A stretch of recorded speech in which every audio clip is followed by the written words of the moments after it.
গাজলে কর্কচ অঞ্চলের আহরা মাঠে বৃহস্পতিবার রাতে খড়ের পালায় কেউ বা কারা আগুন ধরিয়ে পুড়িয়ে দেয়। গরুর খাবারের জন্য সেই খড় পালা করে সাজিয়ে রাখা হয়েছিল, সেই খড়ে আগুন ধরিয়ে দেওয়া হয়। খবর পেয়ে কৃষকেরা রাত্রে ছুটে গিয়ে আগুন নিয়ন্ত্রণে আনার চেষ্টা করেন। তারা বহু চেষ্টা করেও আগুন আয়ত্তে আনতে পারেননি। সব খড়ের গাদা পুড়ে ছাই হয়ে যায়।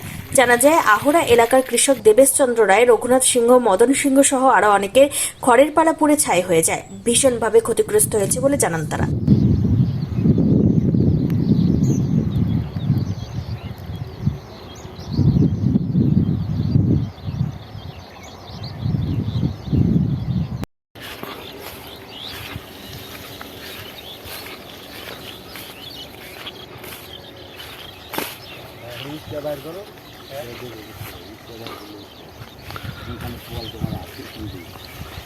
তো এর আগে একবার পুড়াইছিল গঙ্গা পুজোর সময়, তা 10-15টা পালা।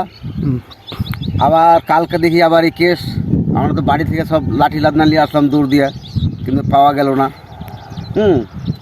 তো যাই হোক, এই করতে করতে আবার পাইপ চুরি হয়, মেশিনও চুরি হয়।